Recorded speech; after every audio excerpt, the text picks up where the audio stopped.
اور دوسری روایت کے مطابق ان کی عمر 18 سال تھی۔ اب یہ شادی ہوئی مسجد نبوی شریف میں، شادی کے سکے بطور مہر قرار پائے۔ حضرت علی کو نبی نے ان کے گھر سے اٹھا لیا تھا، حضرت علی نبی کے گھر میں ہی رہ رہے تھے۔ اب جب حضرت خاتون جنت کو ودا کیا جاتا تو وہ کہاں جاتی کیا گیا؟ حضرت علی اسی رات میں مدینہ شریف سے باہر اپنا ایک گھر بنائے، اسی رات میں توجہ دینا، آج دلہا بننے سے پہلے پتہ نہیں لال پیلا کیا کیا باندھ دیا جاتا ہے اور دولہے کو کچھ کام نہیں کرنے دیا جاتا۔ ایسے لگتا ہے کہ اب دولہے ہی پر سارا خطرہ منڈلائے گا، اور جب تک دولہا نہیں ہے تب تک وہ فری فینڈ ہو کے گھومتا ہے۔ دلہن پر بھی ایسی نزاکت لوگ ڈال دیتے ہیں۔ توجہ سے سنیے گا، حضرت مولا کائنات نے اسی رات، نکاح والی رات، اپنا ایک گھر مدینہ شریف سے باہر بنایا، ایک کمرہ۔ جب آپ گارا لگا کر پتھر لگا کر دیوار کھڑی کر رہے تھے تو خاتون جنت کو دیکھا نہ گیا کہ میرے سر کا تاج، زندگی کا سہارا، مستقبل کا فلسفہ کام کرے اور میں خاموش کھڑی رہوں۔ تو آپ اپنے ننھے ننھے ہاتھوں سے، وہ ہاتھ جو کسی پر پڑ جائے تو رحمت برسنے لگ جائے، وہ ہاتھ جس ہاتھ سے کسی کے گھر خیرات پہنچ جائے تو تا قیام قیامت اس کی نسلیں کھائیں، وہ ہاتھ جس نے حسنین کریمین کو پالا ہے، وہ ہاتھ جس نے ہمیشہ قرآن کے اوراق پر اپنا دست کرم ڈالا ہے، وہ ہاتھ جب کام پر آمادہ ہوتا تو آپ چکی چلا کر کے آٹے بناتی تھی، اور جب کام سے چھوٹتی تھی تو کہیں اپنے بچوں کا جھولا ایک ہاتھ سے جھلا کر قرآن کی تلاوت کر کے لوریاں سناتی تھی۔ اس خاتون جنت کی بات کر رہا ہوں جس کے گھروں میں حوریں ہما تنگوش اپنی نگاہیں ڈالی رہتی اور عرض گزار و دست بستہ کھڑی رہتی۔ اگر اجازت ہو جاتی تو ہم اتر کے خاتون جنت کا ہاتھ بٹانے لگتے۔ اس خاتون جنت کی بات کر رہا ہوں، اپنے ہاتھوں سے پتھر کا ٹکڑا اپنے سر کے تاج کو اٹھا دے رہی ہیں۔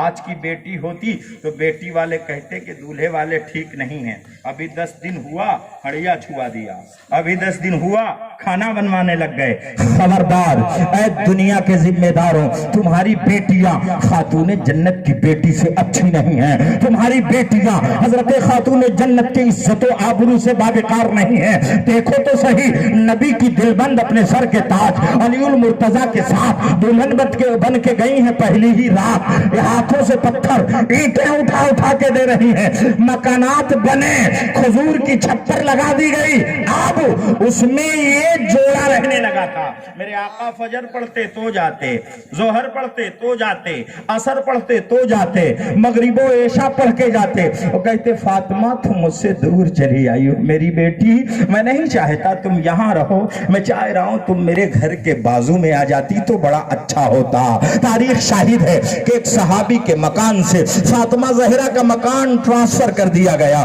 وہ صحابی اس میں چلے گئے، خاتون جنت اور مولا کائنات اس میں چلے آئے تھے۔ توجہ حاضر رہے اور غور کریے، مصطفیٰ جان رحمت نے اپنے بیٹی سے محبت فرما کر دنیا والوں کو یہ درس دیا ہے کہ بیٹوں کے لیے زندگی بھر مشقتیں اٹھانے والے باپوں کان کھول کے سن لو، بیٹیوں کا صرف یہ حق نہیں ہے کہ ان کی شادی بیاہ کر کے ان سے دستبرداری حاصل کر لی جائے، ان کا بھی حق ہے تمہاری پراپرٹی میں، ان کی ذمہ داریاں، ان کے معاملات و حالات پہ بھی غور کرو۔ جہیز دے کر الہیدگی اختیار کرنے کی کوشش نہ کرو، تمہارے مال کی وہ بھی وارثہ ہے، بیٹے کا کچھ حق ہے تو شریعت کے اعتبار سے بیٹیوں کا بھی کچھ حق ہے، یہ ہونا چاہیے۔ ہمارے ہندوستان میں بالکل خلاف ہوتا ہے کہ باپ خالی بیٹوں کے لیے پراپرٹی بناتا ہے، اور یہ غلط ہے، بیٹیوں کا بھی حق ہے۔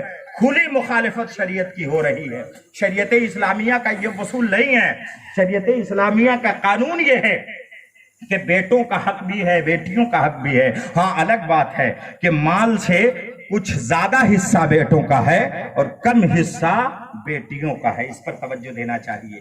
اب میں خاتون جنت کی بات کر رہا تھا، بتا دینا چاہتا ہوں میرے رب نے کتنا پاکیزہ بنایا۔ آپ ذرا سوچیں، جب کوئی بچی بالغ ہوتی ہے، شریعت کا قانون ہے، یہ بات بڑا پرپیچ ہے، اس کا ذکر نہیں ہونا چاہیے، مگر شان فاطمہ زہرا سلام اللہ علیہا مجھے اکسا رہی ہے کہ اس بات کا ذکر ہو جائے اور آپ یہ جان سکیں کہ اللہ رب العزت نے کس طرح خاتون جنت کو پاک و منزہ فرمایا۔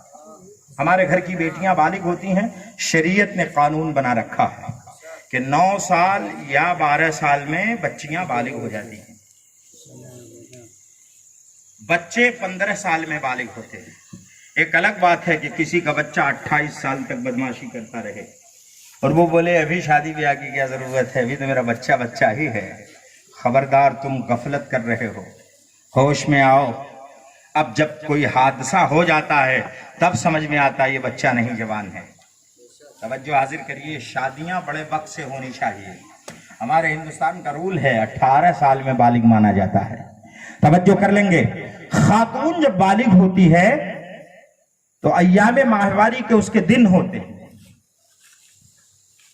3 دفعہ اس سے بلڈ خارج ہوتا ہے، ایک ہر مہینے میں، جس کا نام شریعت نے حیض دیا۔ یہ مسئلہ بڑا باریک ہے مگر اسے سمجھ لینے سے وضاحت ہو جائے گی۔ دوسرا یہ ہے کہ جب بچے عورتوں سے پیدا ہوتے ہیں تب خون جاری ہوتا ہے، اسے نفاس کہتے ہیں، اور بیچ بیچ میں کسی کو تکلیف ہو اور پھر خون جاری ہو جائے تو اسے استحاضہ کہتے ہیں۔ استحاضہ بیماری کا خون ہوتا ہے۔ توجہ کریں گے، میرے اللہ نے خاتون جنت کو، حضرت سیدنا مصطفیٰ جان رحمت کے دلبند کو ان چیزوں سے بھی پاک فرمایا تھا۔ دم بھر کے لیے حضرت فاطمہ زہرا ناپاک نہیں ہوتی تھی۔ اندازہ کریے، جس پر خدا کی رحمت کاملہ اس حد تک ہو، اسے رب نے منزہ کیا کہ نہیں؟ اگر وہ باطہارت نہیں رہتی اور ناپاکی کے دن آتے تو قرآن کی اس آیت پر اعتراض ہوتا، انما یرید اللہ لیذھب عنکم الرجس اہل البیت یطہرکم تطہیرا۔ اس لیے میرے رب نے انہیں پاکیزہ اور منزہ فرما کر دنیا کو آگاہی دے دی کہ ہم نبی کی بیٹی کو اس طرح پاکیزہ فرما رہے ہیں کہ وہ اس طرح کے حالات سے بھی پاک اور منزہ ہیں۔ توجہ دیجیے گا، میں ایک بات اور کہوں، پیدائش کے وقت بھی کچھ خون خارج ہوتا ہے۔ بسا اوقات کچھ عورتوں کی عادت ہوتی ہے کہ انہیں 1 مہینے بلڈ آتا ہے پیدائش کا، کچھ کی عادت ہوتی ہے انہیں 40 دن بلڈ آتا ہے، کچھ کی عادت ہوتی ہے کہ انہیں 2 مہینے بلڈ آتا ہے۔ آپ حیرت میں نہیں پڑیے گا اور یہ مت سوچئے گا مولانا فاروق کو اس کی تفصیلات کہاں سے معلوم ہے، کیا انہوں نے ڈاکٹری کی ہے؟ توجہ دیجیے گا، میری شریعت کا مسئلہ اتنا انوکھا اور انمول ہے جو ڈاکٹری کے ہر پہلو پر نظر رکھتا ہے اور نظر رکھ کر مسائل کو بیان کرتا ہے۔ میں کشمیر میں تھا، میرے مدرسے میں 21 اساتذہ تھے، میں پرنسپل کے پد پہ تھا، 700 طلبہ تھے۔ اردو کی ایک کتاب انوار شریعت ہے، اس میں وضو کے مکروہات کا بیان ہے۔ 16 یا 17 مکروہات حضرت مفتی جلال الدین احمد امجدی نے بیان فرمائی۔ اس میں ایک مکروہ ہے کہ وضو سورج کے گرم پانی سے کرنا مکروہ ہے۔ بچے آئے اور بچوں نے کہا ہم کشمیر میں رہتے ہیں، یہ ٹھنڈ جگہ ہے، یہاں اگر گرم پانی مل جائے تو ماشاءاللہ۔ حضرت یہ مسئلہ سمجھ میں نہیں آتا ہے۔ میں نے کہا اساتذہ سے معلوم کرو وہ کیا بتا رہے ہیں۔ 21 کے 21 لوگوں سے پتہ کیا گیا کہ یہ کیا معاملہ۔ اس کا یہ مطلب نہیں ہے کہ میں اپنی شہرت کے لیے بات کر رہا ہوں، بس آپ کو یہ بتا رہا ہوں کہ شریعت نے صحت کے پہلو پر بھی کس طرح توجہ رکھی ہے، ڈاکٹری کے لائن پر بھی اسلام نے کس طرح سے نگاہ ڈال کر وضاحت فرمائی ہے۔ میرے پاس آیا ایک بہار کے مولانا صاحب سے، کہے یہ مسئلہ سمجھ میں نہیں آتا، بچے اس طرح کا اعتراض کر رہے ہیں، یہاں گرم پانی سے وضو کیا جاتا؟ ہم نے کہا ہمارے یوپی میں بھی کیا جاتا ہے۔ کہا تھا آخر کیا ہوگا؟ تو میں نے کہا عبارت کیا ہے؟ تو اردو ہے، پڑھا انہوں نے کہ سورج کے گرم پانی سے وضو کرنا مکروہ ہے۔ میں نے کہا میاں سورج کے گرم پانی سے وضو کرنا اس لیے مکروہ ہے کہ سورج کی گرمی جس پانی کو حرارت دے دیتا ہے، جب اس پانی سے وضو کرتے ہیں تو چہرے کے جلدوں کو خراب ہونے کا اندیشہ ہوتا ہے، اسی لیے آگ کے گرم پانی سے وضو کرنا درست ہے، اس سے مکروہ ہے۔ تب انہوں نے توجہ دی اور کہا حضرت بیماری ہو جائے اس لیے یہ بچایا ہے اسلام نے؟ ہم نے کہا ہاں، اسلام کا یہی تو کمال ہے کہ اس نے صحت و سلامتی پر بھی پوری توجہ فرمائی ہے۔ توجہ کریں گے؟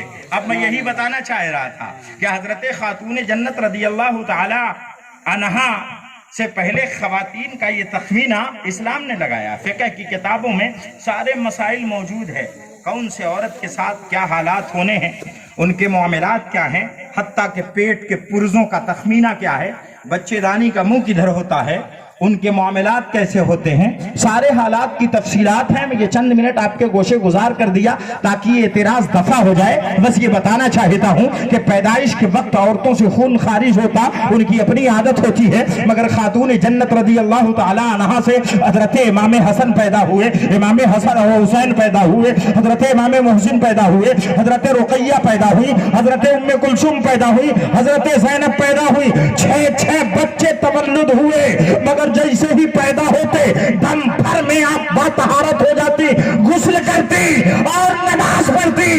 آپ کی نماز کبھی قضا نہیں ہوئی تھی، اس لیے کہ اللہ نے آپ کو اس نجاست سے بھی پاک و منزہ فرمایا. میں اس خاتون جنت کی بات کر رہا ہوں، اور آپ کے طہارت کی عظمت کو کیا کہنے. ایک صحابی حضرت ایوب انصاری رضی اللہ تعالیٰ عنہ، تاریخ میں ان کا نام بڑا انوکھا ہے، بڑے کم احادیث کے راوی ہیں. اس کا یہ مطلب نہیں ہے کہ جب حدیث کی دنیا میں روات کی لسٹ میں جو زیادہ نظر نہ آئے اس کی ویلیو کم ہے یا وہ راسخ نہیں ہے. میں عرض کرنا چاہوں گا وہ بڑے پاورفل بھی ہیں اور بڑے قوی ہیں. حضرت ایوب انصاری کا ذکر پاک جب وہ